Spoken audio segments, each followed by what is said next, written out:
and a guy dressed up 5 years in a row as a bunker spoon, as a Tony Maja bunker spoon for Christmas. I have my videos because our buddy Alfonso, he sent us a picture when we posted that you were going to be coming on the show, you know, and he posted a picture of him at Halloween, and it's homemade, like, you know, obviously he's dressed as a Tony Maja bunker spoon.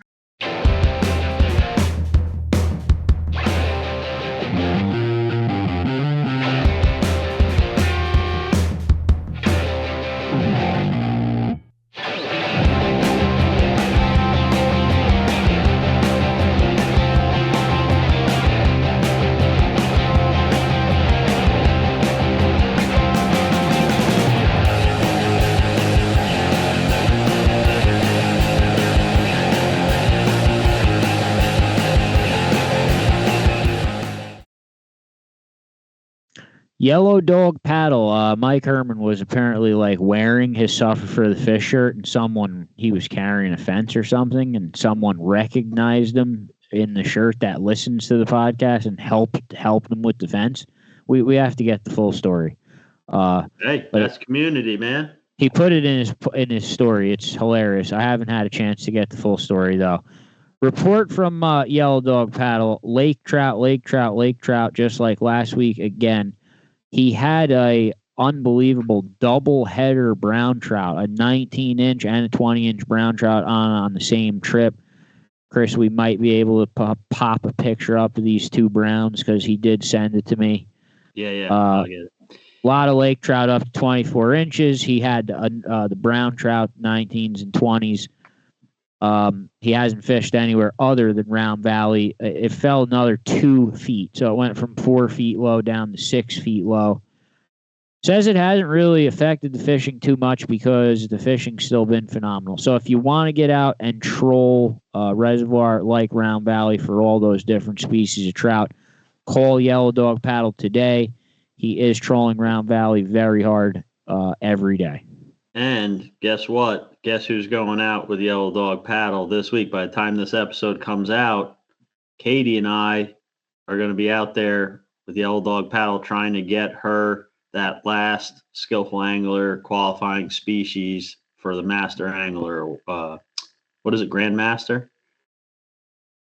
You're hiring Grandmaster Angler Achievement? You're hiring guides to beat the Grandmaster? Yeah, why not? All right, dude, so I've got 12 different species myself. It's just, you know. You're putting the Herminator to the test. All right, well, whatever. We'll see what happens. The pressure's on now. There you go. Hello and welcome to episode number 78 of the NJ Multi-Species Podcast. I'm your host, Joe Santiago. As always, my partner, Chris Pereira. How's it going? I'm going to say this right now, just so you know, we are now doing a weekly hunting report brought to you by Signal 11 Lures. If you don't like fishing and just want to know the hunting report, fast forward to the end of this episode, and you will find the hunting report with Steve Casiello from Signal 11. I don't know anyone. I know people who fish that don't hunt, know a lot of them. I don't know anyone who hunts and doesn't fish at all. Oh, they're out there. And also there's people that switch goes off, that they're just like, all right, it's hunting season, put the fishing shit away, it's time to hunt. So now you can still fast forward to the end, watch the hunting report. You don't have to watch this fishing crap if you don't want to. It's basically that easy. You want to watch both, watch both. But we do now offer both. It's the multi-species podcast, so we didn't say it doesn't involve deer. Yeah, but the N from New Jersey on the logo is a fish. Yeah, that's true. Maybe Deuce will have to put antlers on the fish or something. Fishing. I went trout fishing with my wife on Saturday trying to find a giant rainbow trout. I couldn't find water anywhere. I did find water. My wife caught a few sunnies. I think I had one nice trout that I lost, but I caught a perch. And then last night I went out on Lake Apacon at sunset with Eddie Mackin, Max, and Alexis Fishy Chicky. Everyone caught a walleye on board except me. I got skunked again, so I'm 2 days in a row on the skunk. But if you count the perch, The river's so low, it's scary. I see some rain in the forecast this week, but it's horrible. Yeah, I mean, I was trout fishing before you earlier in the week, and I mean, last week, before you, or late last week before you went this weekend. It's bad. I mean, I could holes that I typically can't even cross because they're too deep. I could see right to the bottom, and I could walk across them, but I could see everything. I mean, you could see everything, so that means the fish are going to be wary. They could see everything. I mean, One fish literally, I mean, the spot where I fished, it's like almost kind of like mangroves. And I saw a nice fish come out of the mangroves, grab my lure, and shoot right back in there and just break me immediately. But it's scary. There's no water. Yeah, I mean, in spots and tactics that I would expect to catch multiple nice trout. Yeah, I managed one real nice one. Nice big rainbow trout. I think it measured like a little bit over 23 inches. I joked around, called it a steelhead, but in all honesty, that fish fought awesome. That thing launched itself out of the water multiple times, real nice and silvery, holdover rainbow. It's a pretty fish. Yeah. But like you said, it's just I saw a nice brown trout that wanted nothing to do with anything. Like, you just knew he was way too wary to just too easily spooked. And this is also a season I love to jump on the little creeks with my little fly rod for wild trout, and you can't even do that because there's just nothing. It is bad, dude. This is I think they said this is the driest October ever since they started recording weather. I'm pretty sure that's what they said. Bad? I'm pretty sure it was like in 130 years since they started like keeping track of rainfall totals or something. It's the least amount of rain we've ever gotten here. Well, pretty much if you're looking to go fishing, trout fishing really isn't that great right now on the rivers. I mean, there was a massacring from the fall stocking in the shallows. Because they were all in the same holes. Yeah, just a stupid massacre of truck chasers. But fishing continues to be solid on Round Valley. I'll talk about that in Yellow Dog Paddles report. Also, fishing continues to be real solid on Lake Apacon. I was there last night. Everyone else on the boat did very well, except me. I'll talk about that in Mackin's report. Tonight's guest is Tony Maja or Tony Maja. We're not sure yet how to say it. We've been buying this stuff for years. We know the packaging. And we have a surprise guest, the captain from The Gambler. Well, one of the captains from The Gambler, Chris Lido. He's a big friend of Tony's and loves using Tony's stuff. Asked to jump on, and Tony doesn't know he's coming on, so it's going to be a surprise guest for Tony. So we're not going to say anything. He's just going to pop on. He's just going to pop on, and then we'll say, yeah, here he is. I guess we'll just see how it plays out. Other big news before we bring the guest in: the Christmas party has been booked at NJFishing.com's Merry Mayhem #2.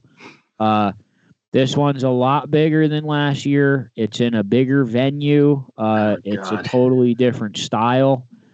Not a restaurant this time. It's a hall. It's gonna be catered. We do not have a ticket price yet, but we do have the date. It is December 14th from 7 p.m. to 11 p.m. 7 p.m. to 11 p.m. There's going to be 100 tickets available. Now, we always complain about this on this podcast because we do not want to hear the crying. When we release this, there is going to be 100 tickets for sale. They're going to go on Mayhem and NJFishing.com. Once those 100 tickets are gone, you can't go, okay? There's a fire code. There's all kinds of rules we have to follow. So there's 100 of them, and it's going to be posted everywhere, and you're going to have an opportunity to buy them. If you don't, and 100 of them are gone, you cannot go. And I'm just saying this now. Don't text me. Don't message me. Don't ask. If they're gone, they're gone. Now, generally speaking, if you want my advice, if you really want to go, I would make sure that I'm checking njfishing.com on the forums, either freshwater or saltwater side. It goes up on both. It will, maybe not by much, but it will go up on there first. He is right. If you have a username for njfishing.com, you do have a slight advantage at getting one faster. You will have, I would say you'd have probably at least a day or two of a heads up advantage to getting in, because we're not going to post it until it's totally 100% ready to go on Jerry's side from njfishing.com. Yes. So get njfishing.com. Yeah. And then once that happens, it's really first come, first serve. I mean, we're not going to hold favoritism for anyone. I mean, the prizes will be just as insane as last year and even more insane. And yes, there will probably be a chance to win a trip with Chuck Manny there. There'll be a chance to win a trip on the Fishmonger with Pastorino. Be a chance to win a trip giving away. There'll be a chance to win a trip on the Gambler. The prizes are awesome because I know all the cool dudes that are going to come out for it, like they did last year. It's going to be. It's just the best. I love it. I can't wait. All right.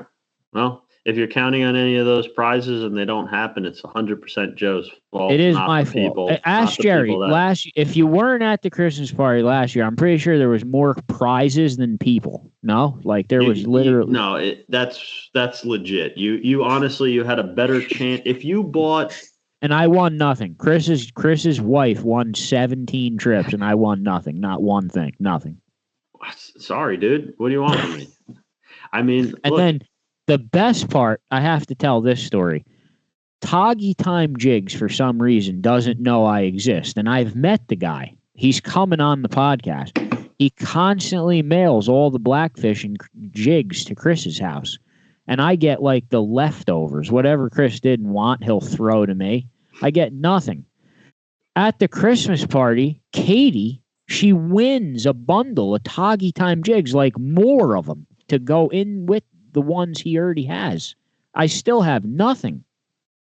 Well, I just want to say, I did tell her, I said, look, I have a bunch of these already. Why don't you let someone else win some? And she was just like, she was just so happy to have won. She's like, no, I'll need them. We'll need. So whatever. But I will say, when I just was up in Rhode Island. I don't know if you wanted to talk about that maybe later after the guest. Yeah, the guest is about ready to come in, but I do want to talk about the Toggy Time jigs are legit so good. And like, look, if someone sends me something and it's not good, I might be nice about it, but I'm not going to use it. These Toggy Time jigs are the best good. Jigs I've ever used, and I haven't used all of them. But for me, these things are awesome. There's no downside to these. I have no complaints about these jigs. I use them. I used them primarily in Rhode Island. It was a total jig bite. I did not even barely have to touch my bait rig. I used it for a couple of minutes one time when I broke off and I didn't want to spend the time out of the water. But I was catching so many fish and so many nice fish. A lot of the guys down the line from me on the boat weren't having as much luck. And I gave away some of those Toggy Time jigs to guys so that they could use them. I explained to them how to. So you're like a representative of the company now. You're like a traveling salesman. I felt bad. No, I didn't sell anything. Did you show them lip glue? So you were up there with like a spread of Toggy Time jigs and lip glue on display, just showing everything. And Tog guys, like the old school Tog guys, will probably make fun of me, think this is ridiculous. But yes, I had lip glue in crawfish flavor, and I was globbing it on the jig every once in a while. And you won the pool. I limited myself out. I got 5 keepers both days. Very few other people on the boat, if any, did that. and I won the pool one of the days. So Jersey it style. definitely wasn't hurting. How did Jen do? Did he break my fishing rod? Jen did not break your fishing rod, so that was 1+. Did he catch a fish with it? I think so. But he, like I said, it was primarily a jig bite, and he didn't have a great setup for using the jig. He wished he brought one of his other rods. I think I forget which one, the Fishing FX rod or something he had.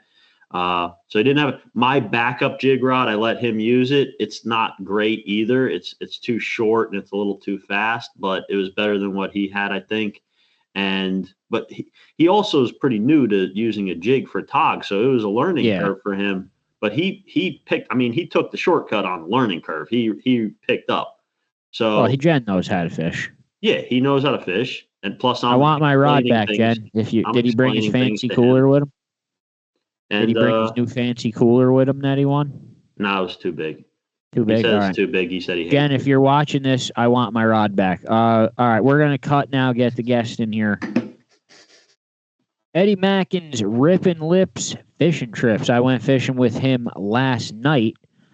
Me, Max, and Alexis Fishy Chickie. I call her Fishy Chickie. Finally got to go fishing with her for the first time. Everyone caught nice walleye except me. Fishy Chickie had a nice walleye. Max had a decent walleye. And Mackin had 2 or 3 or maybe even 4 decent walleye. And then it got cold. Kind of shut down a little bit. But nice walleye in the boat. The fishing continues to be really good. He did a morning trip this morning with Kronk and Bruce Litton. I know they caught a ton of bass and pickerel and more walleye in a morning trip. Very good fishing coming out of Lake Apacon right now. We're still waiting for the hybrids to show up. They haven't really yet, but the walleye fishing is really good, except for me. So call Eddie Mackin today. I got to add something important. Just to clarify this, if you're planning to book a trip with Mackin's Rippin' Lips fishing trips, that trip will be with Eddie Mackin and no one else. So if you're calling a phone number or Googling any website and getting any other guide than Eddie Mackin himself, you're talking to the wrong guide service. His trips are done by only Eddie Mackin. This has happened twice now where people tried to go on a trip with Mackin and ended up with the wrong guide service and had horrible experiences. Just make sure if you're booking a trip with Eddie Mackin, you're actually speaking to Eddie Mackin. So our guest is ready to come in. His father is very well known in the striped bass fishing industry, one of the most well known actually. Been making striper lures. His father's been making striper lures since the 70s, and they've been publicly available to all of us for about 15 years. Anthony Maja from Tony Maja Products. Welcome to the NJ Multi-Species Podcast. How are you guys? How are you? What's going on? Very good. So can we call you Tony or Anthony or? Tony's fine. Anthony. I'm so used to saying Tony Maja, and I'm glad that we had to confirm before we came on. Joe asked you, is it Maja or Maja? Yeah, it's Maja, Maja. But everybody thinks it's like Baja laws or something that say Maja. So, yeah, so that's how I've always said it. Maja, so your father, I mean, he basically came up with the bunker spoon, pretty much. Well, he was taught by older generations. They've been around. The bunker spoons have been around for almost. I couldn't even tell you, probably 100 years. So he didn't invent the bunker spoon, correct. But I correct. mean, he had to have done something different with it for it to become so popular. Like, well, it was such a very quiet industry. Like people they weren't made for public. Like people couldn't go and buy a bunker spoon years ago. Okay. So he reinvented it, I had to say. That's probably the best way to say it, because the original ones were, they were made out of cheap steel. The keels on it, like the weights on it, were very, very light. They bent, but they worked. They worked very well. And as a kid, I hated doing it. I really did. I mean, I'm going to be honest with you. Like we used to bait fish all the time, piece fish. Like Chuck Manning, for example. You guys know Chuck. He'll have in his seminars, like my father was one of the guys that took his time when he was young and spoke to him about fishing pieces and chunking bunker and stuff. And but my father, when there wasn't a lot of bait around years ago, which there wasn't, Raritan Bay wasn't what it used to be. Right. I mean, what it is now. So it was very hard to get bunker years ago. So if we couldn't, I mean, people would go home. You know, people would turn around. All right, that's it. Wrap it up. We went and trolled bunker spoons, which was pretty often. And it was a guarantee of getting big fish every single time. Every time. You wanted a trophy, that was the way to do it. Yeah, and your dad preferred more trolling or jigging? I don't, you know what? I'd have to say like both. Especially I was the one reeling in all the lines, so. Because the favorite thing, I mean, of all the stuff you guys make, my favorite is the flutter spoons. That's something I came up with. That was my. Really? Yeah. I mean, that's my favorite, and I think like actually when it comes down to striper fishing in itself, that's my most favorite way to hook one is on the flutter spoon because it's like awesome. Practice to stripe bass. It really is. They see that flutter going down. But now, just to reiterate, I didn't invent that. That was just something. That was the guys from Nichols Laws. I know the guys very well. They're very good guys. They made it for, actually, they'd say largemouth bass, muskie, and all like freshwater fish. So some people started using them in saltwater and tried for striped bass. And they came to me like, you got to make a real saltwater one. So I went out and I put everything, all the components on it were, very strong components, saltwater components, just where they wouldn't rust and they wouldn't pit and stuff. And I made it really strong and heavy. I made it 6 ounces. Everybody used to make them 2.5, 2 ounces. I made a legit strong one. And from there was history. I mean, what's his name did a video on it. John Skinner did a video, like 3 videos on it. I couldn't keep them in stock. They were flying off the shelves. And which one's your favorite color? I like the chartreuse one. I'm a gold guy. That's another thing. Like, really? I changed all. You know what it is? Fishing Raritan Bay, people would think the water looks like brown, right? I mean, the water looks brown. Yeah. You would think like a bronze or a gold would match the water, where it wouldn't be. You wouldn't see the contrast. But for some reason, bronze seems to be the best color. Bronze and gold seem to be the best colors. Really? That's like the only one I don't have. White, I mean, listen, white and chartreuse are always the biggest sellers. That's the 2 I have. I mean, on they work great. Then I have a special. Those were the colors I came up with. So I guess I'm a little partial to my own little inventions, Hey, if it works, it works. I mean, and can I just like with the actual bunker spoons, like Chris posted a picture of them on the Mayhem before you came on. Right. I've never actually used those. Like I said, I use like the Mojos and the flutter spoons. Those have to be fished on steel cable line, or you can fish them on normal. Yeah, I mean, listen. The thing is, everybody knows mono floats. Braid cuts through the water where it doesn't have a sink rate, but Monel or stainless steel sinks, so it has a sink rate. You'll get deeper if you're in the ocean. You either need a drail weight in front of it, or you need a Mojo. That's another thing I came up with, was the spoon and Mojo combo, where you have the 3-way with the Mojo on the front and the spoon on the back, which it does help because you're not actually using steel line. People don't like to use wire line. It works though. I mean, listen, I grew up, and it's hard to reel in. It's a pain in the neck. It really is. Yeah, I think. That aspect of it, I think, makes people shy away from it. And yes. Like Joe asked you that question, and I think I wasn't arguing with anyone about it the other day, but I told him, like, you don't need like there's other ways to do it. You don't have to do that. I have guys that fish just the spoons with braid, and they get fish.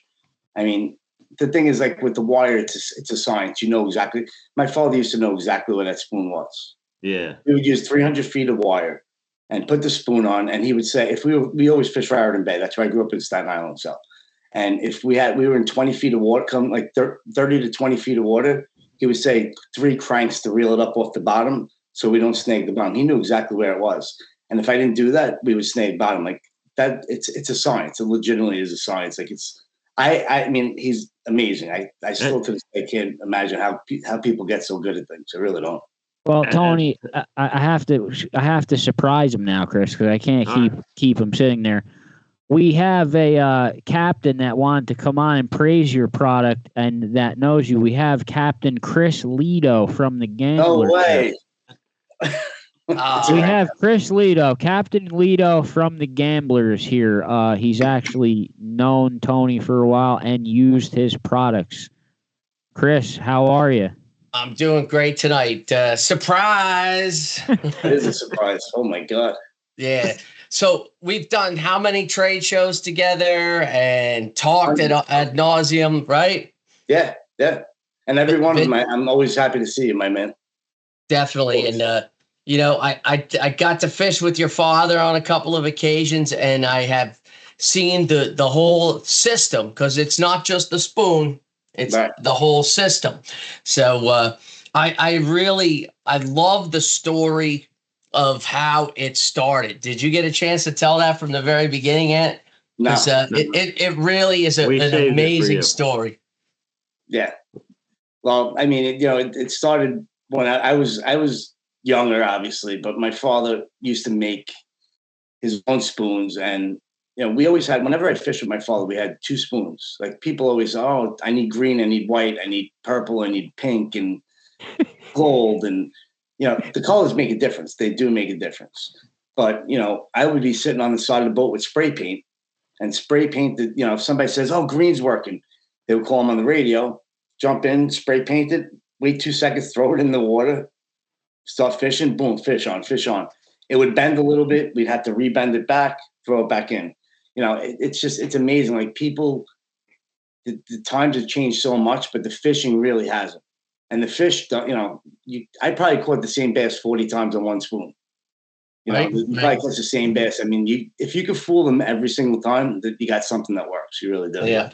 Hey, Anthony, what did your dad use to make the very first spoon?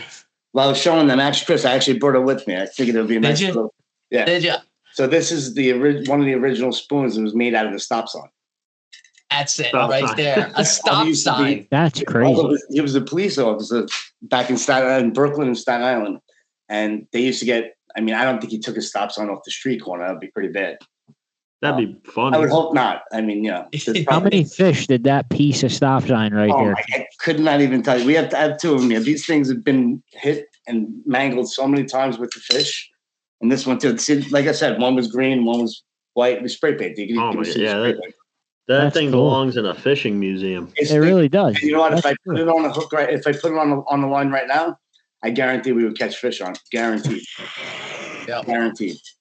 Dude, these bunker spoons are basic. Whether you use them or not, whether you like trolling or not, like, if you saltwater fish, you stripe fish, what these bunker spoons are. Like, I don't know. Why is it even called a bunker spoon? Does it imitate a bunker? Yes, because you ever see how a bunker, you're looking at a school bunker, you see those flashes, right? Yeah, that's a bunker turning sideways. They basically they coincide with each other. They swim parallel with each other, and there'll always be like a flash here and there. That bunker is usually going to get hit by a bass if there's bass underneath it. Our spoon imitates a flashing bunker because they turn side to side, and that's what it like. Usually, it's either in distress or there's always a reason why they do it. And how do you set the depth of it? The depth? Yeah, how do you set how deep that spoon's running at? So that's where the wire line would come in. You could definitely get exactly within 2 or 3 feet of the bottom, or where that spoon is. So basically, with wire line, for example, if you put my number 4, these are the number 4 spoons. These are the ones. This is the color I made. That's a gold spoon. All right. So with every 10 feet of line, every 10 feet of wire, Monel or stainless steel would be 1 foot down. So 300 feet. We sell the wire in increments of 300 feet. That would be 30 feet down with all 300 feet of wire. So that spoon would be running 30 feet. Give or take a couple feet. But I mean, it's all depending on the speed that you're running. The current. The conditions. Sometimes the way the boats troll. Some boats, they can't get that speed. They need a troll, which we'll call it, the valve, whatever, the trolling valve, whatever it is, to slow the boat down. But what I have to do, and people tell me the biggest question we have is, what speed would you run? There is no speed. The speed is the tip of your rod. My father always said. Exactly. We sell the bunker spoon rods. The bunker spoon rods have to have a soft tip so you get that action. And if it's a very, very stiff tip, you're not going to get the action. It's going to definitely restrict the action of the spoon. But you want to watch the tip of that spoon rod. If it's going like that, up and down like that, then that means that spoon is turning. Every time you see a pump, it's turning side to side. Yeah. And that's imitating a bunker in distress. And, our bunker spoons, some are a lot more erratic than ours. Ours are much more subtle. It's a 3 to 4 foot sweep, usually maybe even less than that, 2.5 to 3 foot sweep, depending on your speed. That imitates basically a wounded bunker or a slow moving bunker being chased, or basically the spoons are to run. The slower the spoons run, the less bumping. Like anybody that fishes bunker spoons, you bump a fish, you don't hook them, or you snag them in the throat, or you snag them in the eye. Our bunker spoons are always hit in the mouth, and you don't lose fish. You never lose fish. Yeah, that's a strong guarantee. It is actually. The only Chris, way you lose fish is if you're using wire and you don't keep a tight line, you're going to lose that fish because there's no give in that line, so it's just going to pop right out of their mouth. Yep. And if you lose a fish on a Tony Maja bunker spoon, it's your own damn fault. It's not the lure's fault. While Chris is here, and then so I could let him go. Chris, you guys have been hammering some giant fish, huh? You're out there chasing the big boys. Yeah, the last week I did a 30-hour trip, came home, slept for 4 hours, and then went back out on a 36-hour trip. The bite's been along the east wall of the Hudson, and there's yellowfin and some of the biggest longfin that I've ever seen. Wow. I put a longfin on the scale the other day, and it was damn near close to a state record, close to 80 pounds. Wow. So yeah, it's good stuff going on out there. I'm going to be out of commission for a little bit, so I'll be working from home. I got to get some medical stuff done, but I'll be back at it soon. But Tony, did you talk about the rods and how that came about with the Harnells? Like how your dad always he loved that Harnell rod. Yeah, I have them in the backdrop. I don't know if you can see them, but my father's original rod was it was a 10-foot Harnell rod. It was a surf rod that they cut down 2 feet to make it. I think it was the original one was 9 feet long, so it was cut down 2 feet, and it's got like that spaghetti stick action on the tip. And that gives a bunker spoon so much. So we sent that out to one of the rod makers, and they made us a couple rods to put into to sell. And I'll tell you right now, the spoon rods we have are by far the best rods out there. Yeah, it's like, especially for the money. It's like magic. He took me out, right, and we're trolling, and we get a knockdown, and I run to the rod, and I'm like, all my might, I'm trying to wrestle it out of the outrodder, and he goes, no. And he goes, boop, pops the outrodder straight up and lifts the rod and hands it to me. I was like, that's magic. It's magic. My father has an invention. That's basically one of the bigger things. That's one of the first things we came into market with was the outrodder. The easy outrodders. Easy outrodder. I actually have one here. I'll show you this.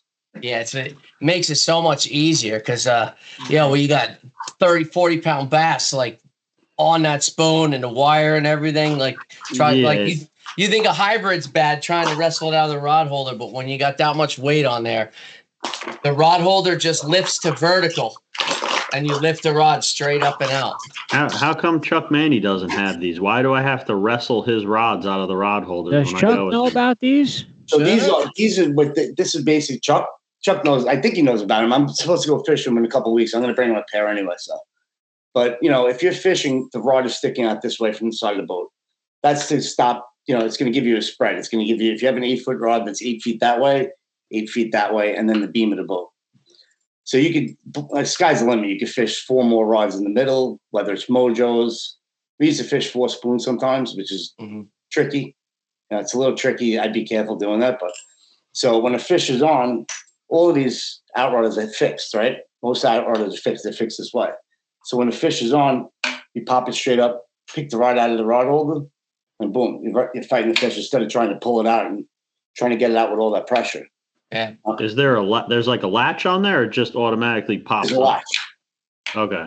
There's a latch. It goes up and down. We have the invention. We have the patent on this. Yeah. This is what my father was really famous for. Was this? So you pop the latch, and then you just slide your hand up, take the rod right straight. Yeah. So basically, you can use the pin, but the actual pressure of the rod will keep the actual.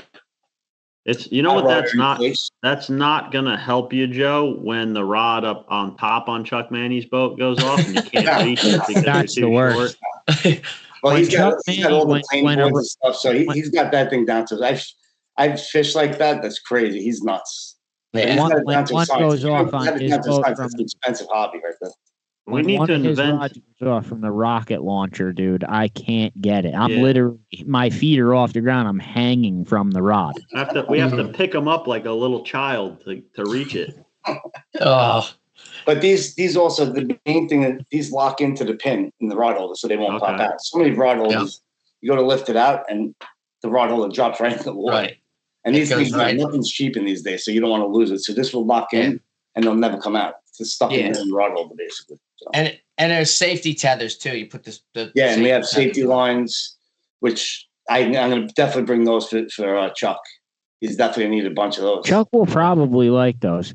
All right, Captain Chris Lido. Captain Chris Lido, thank you so much for coming on. I appreciate it. And also, I wish you the best of luck. We know you're going to be out for a little bit with your medical procedure. We're all rooting for you, and we know we're going to see you at the Christmas party. Definitely. And Anthony, good to see you. I wanted to surprise you, and the guys gave me the opportunity too. So I'll see you on campus real soon. Okay, bud? You got it, pal. I'll definitely see you. Joe, Chris, appreciate it as always. Take care of yourself, Chris. We'll be here waiting for you. See you at the Christmas party. Will do. Bye. Christmas is soon too, right? It's crazy. Oh yeah. Yeah, we're having a Christmas party like December 14th. If you want to go, Tony. Oh, definitely. Yeah. Oh, in all seriousness, we NJFishing.com they used to have a Christmas party every year. It kind of got stopped with the COVID crap, and then we kind of helped Jerry over there bring it back last year, and it was a huge success. And that's so great. we're doing it. Definitely send me information. I would definitely come. That's awesome. Awesome. That's cool. Yeah, and even if you can't make it, and we tell everyone this, like we do a big raffle and we donate the proceeds to. Last year we donated to Heroes on the Water, right? Yeah. So we donate the so we collect anyone that wants to donate anything to the raffle too.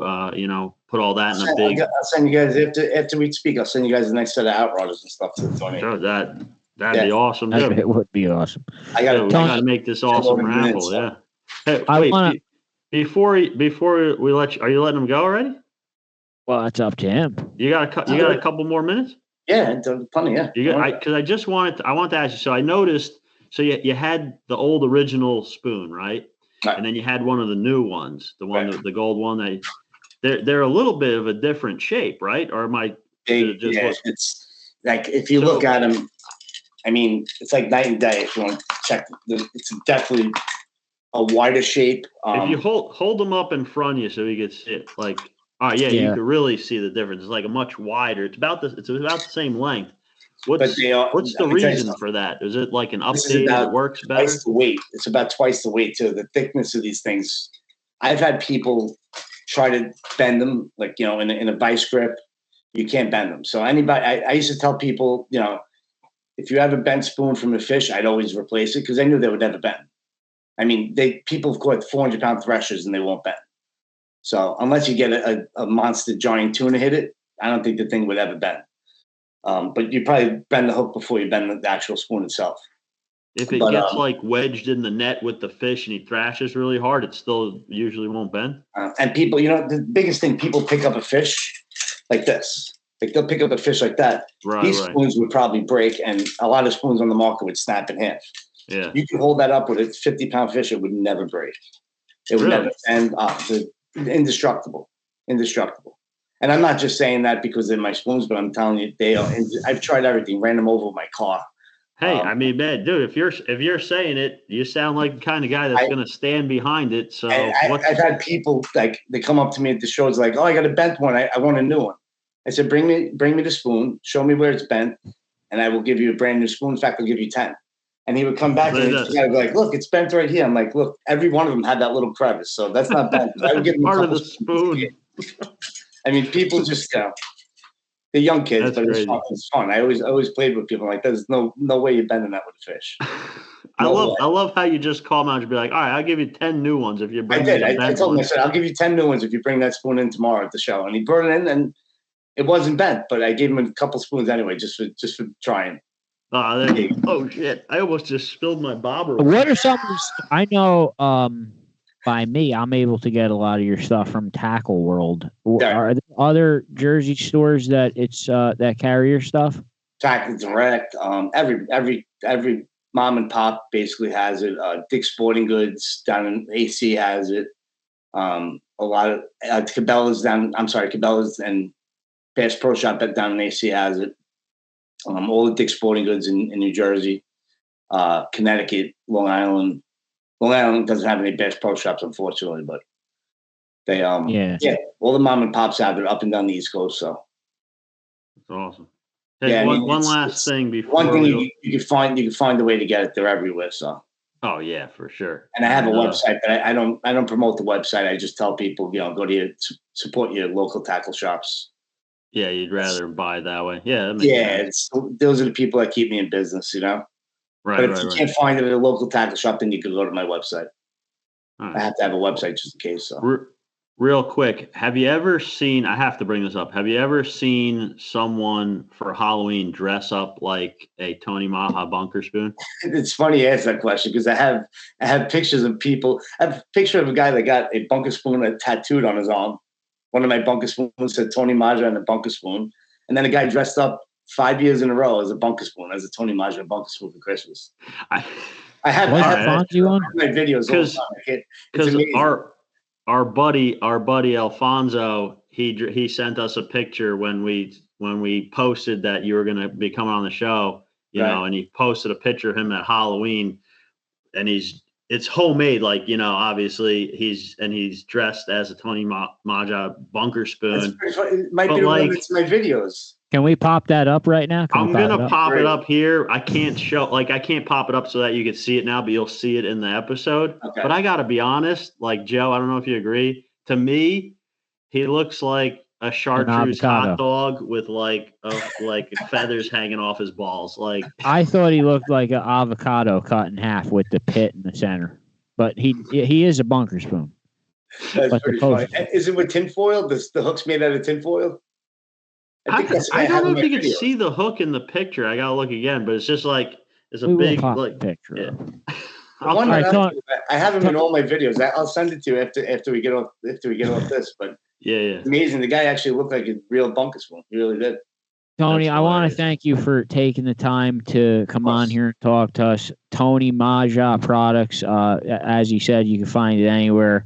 But he said support local, which was what our episode was last week.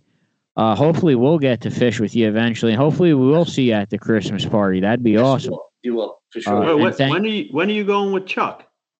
I don't know. He's going to give me a date next week. Hopefully, whatever he has over. I know he's got people every day, so he doesn't. Are you bringing any buddies with you on that day? No. If he has I'll just tell Chuck he's got to let us come to. He doesn't invite us. Ever since we caught a couple sea bass off the boat, he hasn't called us ever again. I think it was when I reeled the keeper size striper to the side of the boat and he jammed it off with the net and told me no keepers. I'm like, dude, I wasn't gonna kill it. I mean, he wants the 60+ pound. That's all he wants. He does. You know what? He found the only way you could beat trolling my spoons in a tournament. The only way, and that's why he does it. I'll say it in seminars. The only way because he fishes 12 lines. And he's got it down to a science. He's an amazing fisherman. He's one of the best. Yeah. You have to figure out how to make a new spoon that's shaped like an eel. I know. That's it. I mean, the flutter spoons. I think they catch. I've caught so many big fish on those things. Oh my god! If you see a bunker school by Shrewsbury Rocks, drop that flutter spoon down. You don't need an eel. You'll never They are, meet Leto again. and they're fun too. Yeah, they really are. Thank you so much, man, Thank for you, guys. coming on. Appreciate it. I appreciate you having me. I really do. Absolutely, dude. Anytime. Thank you. We'll be in touch. All right, man. Talk to you later. Awesome. So that was pretty cool. Tony Maja. I've actually used his stuff and never knew who he was. So it's pretty cool to actually talk to a person that you've used his stuff for a long time, and here he is sitting in front of you. And it's like those bunker spoons. Like all his gear is good, right? But those bunker spoons are like legendary status. Yeah, I love seeing the old shit. Just like I'm just like holding it up, even compared to the new one. Like I love seeing that old shit. Like I'd love to see that dragged right now to see what kind of damage it still can do.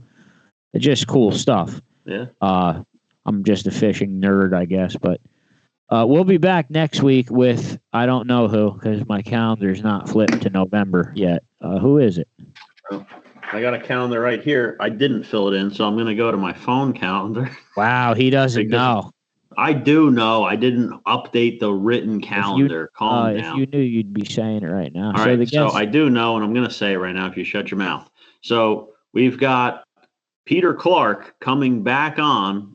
Ooh, if you remember, he came on to the episode about the reef program, right?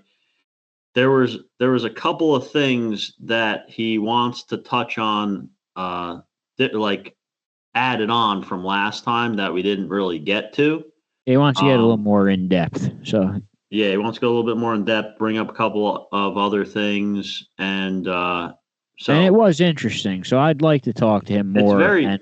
It's very interesting, and it's important too. I mean, just like the last episode with the local shops and all that stuff, like it's important. We need this stuff. People need to hear about it, whether they like it or not. And so we're going to see, we're going to get a little bit more in depth into it. And there's also a possibility that some of the proceeds from the Christmas party, which is a fundraiser, might be going towards this reef program. I don't know if that's definite yet, but I think we're going to try. So next week, Peter Clark, reef program. It's a very interesting subject. It's going to be the second time we talk to him. Reef program part 2. Part 2 next week. See everyone next week.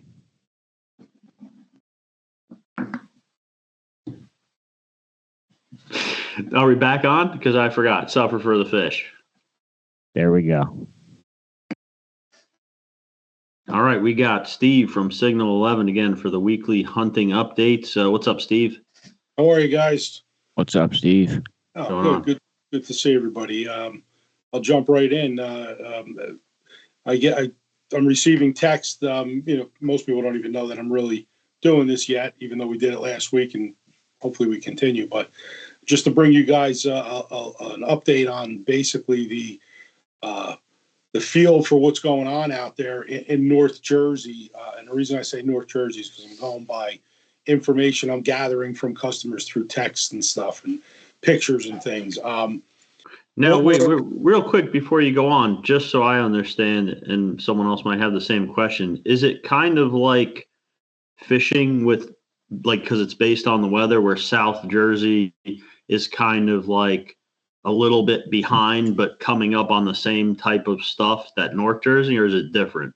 In my opinion, the weather obviously plays a big part in it. I'm not a big moon phase guy. I do believe in certain things with the moon as far as like feeding times and stuff, but with the rut, not so much. I think what it really comes down to for me, I only know the information that I see. Like I was out yesterday for the first time in a while. So I see that, but I get feedback from people. So today I really didn't get a lot from South Jersey. I got some information from guys up in North Jersey and some New York State and PA guys. So is it really different? Overall, sometimes they'll tell you down there, and really depends on the source as well. We all know that. Somebody could see a deer running from a car across the street, and he's screaming the rut is on, because the deer ran up. But so I take it all with a grain of salt. But obviously, the most important thing for me is my customers reacting and are informing me on what action they had. Just as we were getting ready to go here, I got a text from somebody that's literally 2 towns over from me. He built a scrape. I know we talked about scrapes a little bit last week. He built a scrape today. I guess he got back on his truck, back home. He said by the time he got on his property, which was probably, I think he's hunting public land. So by the time he got back to his house, which was probably 10 minutes, he had 2 small bucks together in the scrape. So, that's not really, doesn't really tell you a whole bunch, but it does tell you that obviously he got in there, got out of there. I'm sure he wasn't quite as a church mouse, but the deer are interested and the little bucks are starting up. They're starting to move in and move around and follow. I was out last night and I had a small buck. It looked like maybe a little basket 6 pushing some does in a slow manner, just following enough to annoy him where some does walked away. There was about 7. Most of them walked away from this little buck, and one of them just got tailed by it. And it wasn't chasing, but he was following them. But the most interesting thing is watching the other deer and seeing where they're looking, which is in a totally opposite direction. And I'm hoping that something big walks out. It didn't happen last night, but so I would say the phase we're in now is pretty typical of this date. The temperature is not terribly warm. I know it's supposed to warm up, but they're definitely moving. I saw old scrapes that I went out today and got 3 scrapes fired up, which a little late. I would have liked to get them a couple weeks ago. It's never too late, especially we're still pre-rut.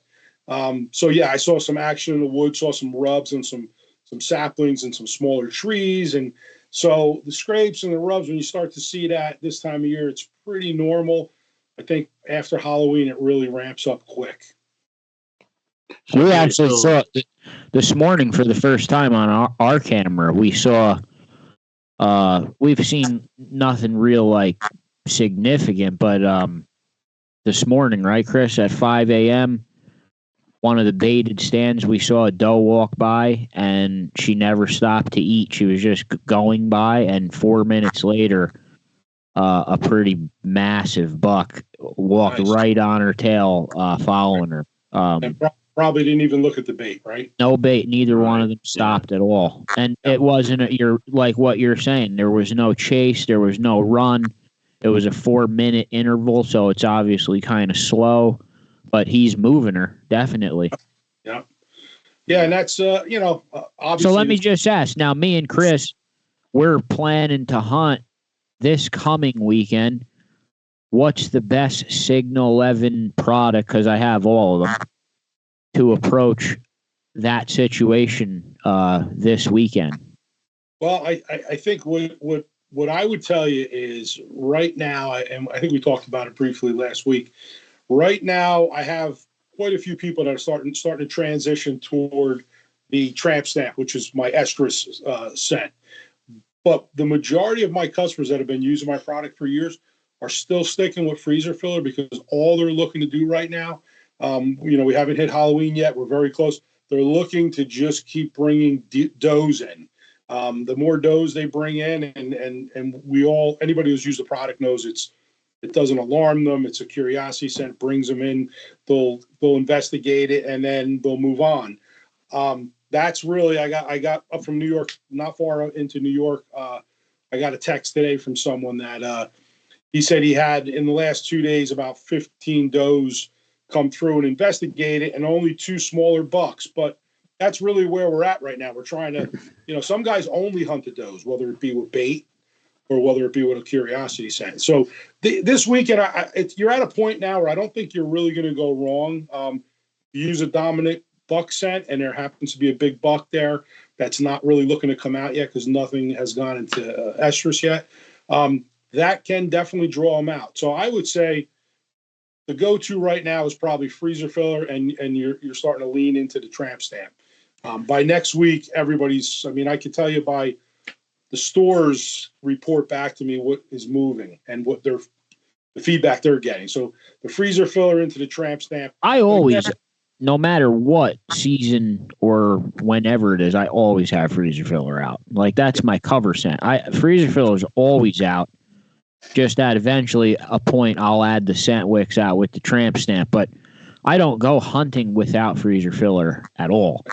I think you sent me a new cover scent that I'm going to try instead of freezer filler. But the freezer filler is still going to go out no matter what. Yeah, no doubt about it. Now I think I sent you an oak hardwoods. It's a phenomenal scent.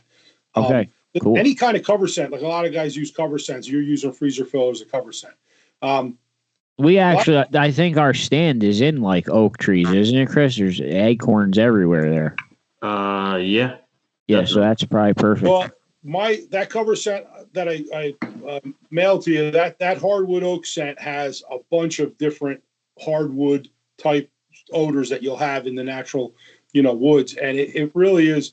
It's so good. I got a couple of guys that they sprayed under the seat in their truck because they figure it's the only way to kind of knock the bad smell out of it. But when you smell it, it's excellent. So with a product like that, what you want to do, and the freezer filler is not much different. If you're going out to check your camera, let's say you're going to check your camera. You're not a bait guy, okay? Or you are a bait guy. You're going to freshen up your bait pile.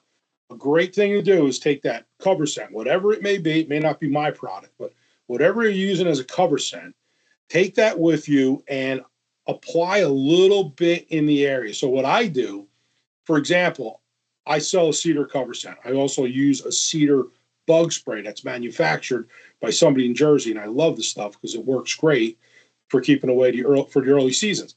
So whether it's cedar or hardwood oak or freezer filler or a little apple or corn cover scent, when you go in there to check your camera, you do that as scent-free as possible. You're not trying to get any human scent in there. Check your camera, close it all up, step back a little bit. If you're a bait guy, go next to your bait pile, put a little bit of that cover scent on the ground, and then if you have a tree that you put a climber in, or you have a ladder stand, or you have your favorite saddle spot, put a couple pumps on the tree bark and leave. And what happens is the deer come in there. If you're a bait guy, they're eating their bait. They get used to it. They smell it. And then if you're not a bait guy, same thing. Maybe you're on a corridor or a pinch point. They get used to the scent. There's nobody there hunting them. It's midnight. It's whatever time of day. Nobody's around. The day that you're going in to hunt, I usually spray a little cover scent between my knees and my boots. I spray a little bit on my shins. So when I'm up in my stand, it's the lowest part. That's the cover scent. If the deer come in and the wind swirls, we're always playing the wind. If the wind swirls and they catch a whiff of that hardwood oak or the cedar that you sprayed over the last couple of weeks, they're not going to be alarmed to it because it's no different than deer that live behind a laundromat. I mean, they smell the same scent all the time. We're hunting where there's people in houses. So that's the great thing about a cover scent is you can utilize it. You can start using it in August, even though you're not hunting. You can get the deer used to it so they're comfortable around it. All right. I mean, it makes perfect sense to me, and I'm new to hunting, so I mean, well, it makes perfect sense. I haven't opened it yet, but I have our Signal 11 box here. So and you know what happens? Like, right, Joe, you end up like a half your bottle ends up expiring. You need to get more anyway. Like, you're not going to run out. I don't think you're going to run out of it. So you might as well use it, like Steve just said, to kind of. Oh, yeah. Well, I've always said that the Signal 11 bottles are a lot bigger compared to most other companies, like a Tinks. I could use the Tinks bottle in one pour. The Signal 11 bottles last me the whole season usually, which is probably not good for Steve's business, but. It's all good. I mean, what's really important, and we touched upon it last week, and Joe, we didn't have you while we were talking about this, but I'm sure you watched this. It's a pretty popular podcast. We touched on fresh. You gotta. I'm telling you, it truly is the number one question I get from customers, repeat customers. They'll order more, and is that even on synthetic though? Like, is this fresh synthetic? Absolutely, yeah. Really? Okay. Absolutely, because synthetic is multiple compounds that make up a deer urine that smells like deer, but it's not from deer.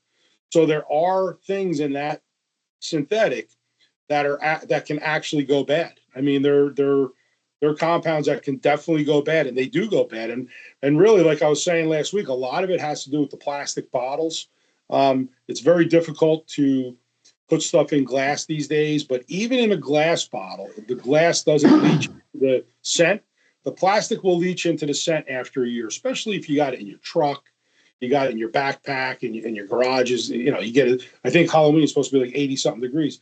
If you have that scent in your truck's going to be over 100 degrees. You are breaking it down. Now, there are a lot of companies, more do than don't. They put preservatives in.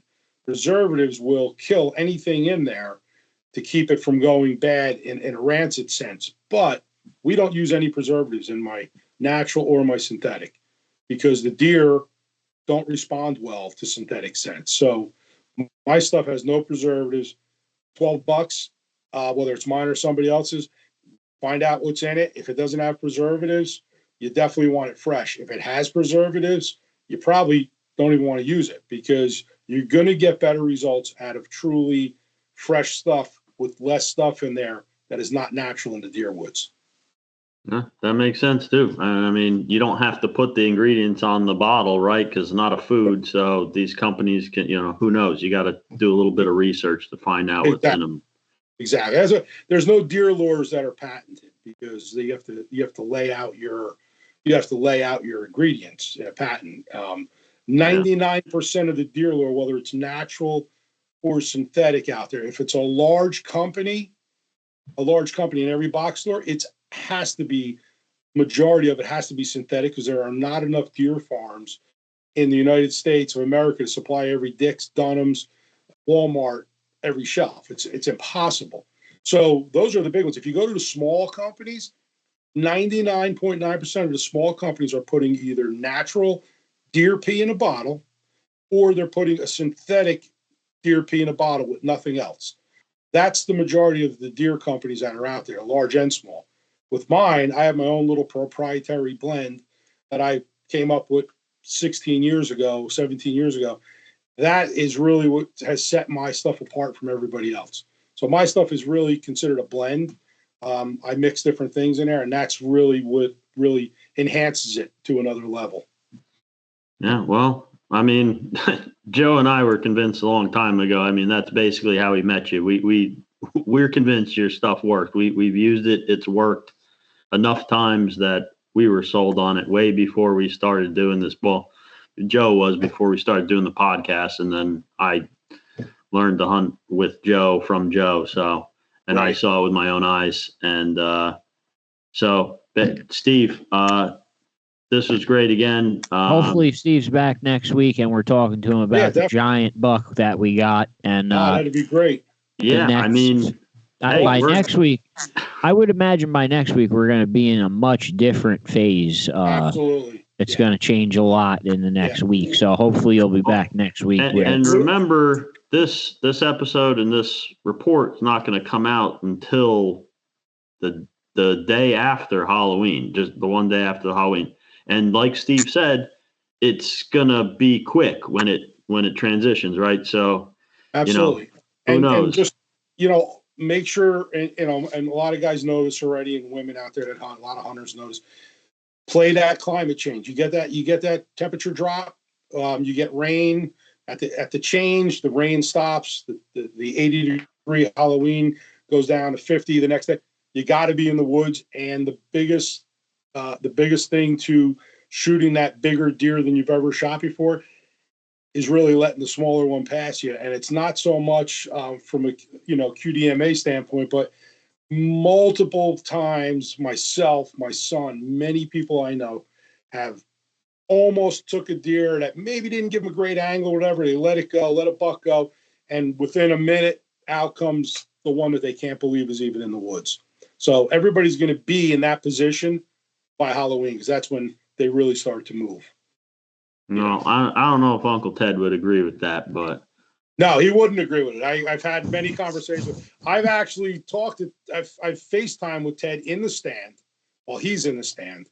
Okay. And I've actually spun my phone around because I'm not good enough to hit that button and turn it.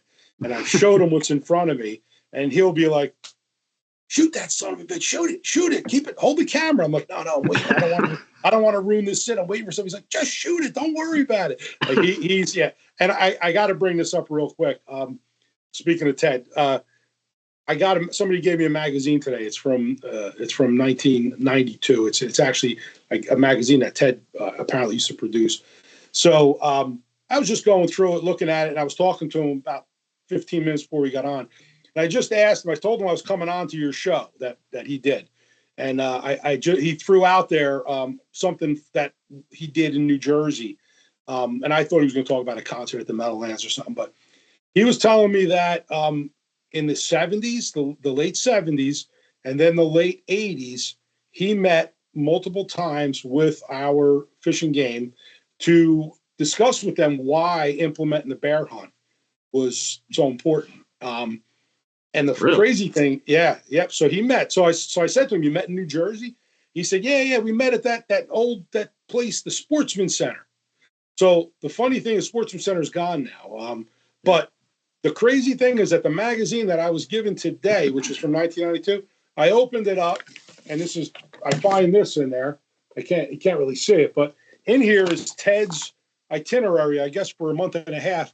And sure enough, he was at Sportsman Center in Bordentown on September 16th of 92. So I had to throw it out. Yeah, it all came together. So it really it's interesting. But yeah, Ted had definitely something to do with the bear hunt and get put back into play, which I forgot the year. I think it ended in the 50s, and then it started back up, I believe, in not sure if it was, I think it was in the 70s, but then I know like 2012 or 10, we had a hunt for like a year or two, then they shut it down, and then now we're back. Wow. I mean, that's really interesting. How did that not come up when we had him on the show? You know what? I don't know. This just happened. I happened to get this magazine today, and I happened to tell him I was coming on your podcast today, and that's when it come up. I got to tell you, I deal with a lot of stores. So Ted's been to New Jersey quite a few times, and when he's on tour, I know he's been at some local sports shops. Some are not owned by the same people. Some are not even here anymore. But Ted has told me numerous times about different sports shops that he visited while he was either playing at a big stadium. Oh, that's cool.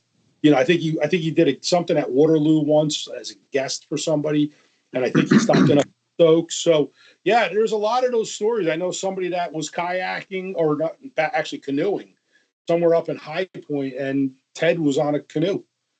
And I'm going way back.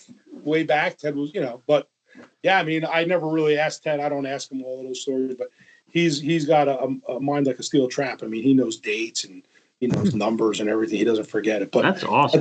I thought it was cool. If he ever had time to come back on and tell some stories about what stuff he did in Jersey, that'd be beyond awesome. Yeah, well, we'll definitely I'll bring it up to him. I mean, I know. I know he's busy, but maybe one time. Yeah. All right, Steve, thank you so much for doing this. Hopefully, like I said, next week you'll be back. Yep, get out in those woods and keep your eyes wide open and your phone in your pocket. Be ready. I'll try. Yeah. Thank you. We're going to go for it. All right, guys. Thank you. Later. Take care, Steve. Take care.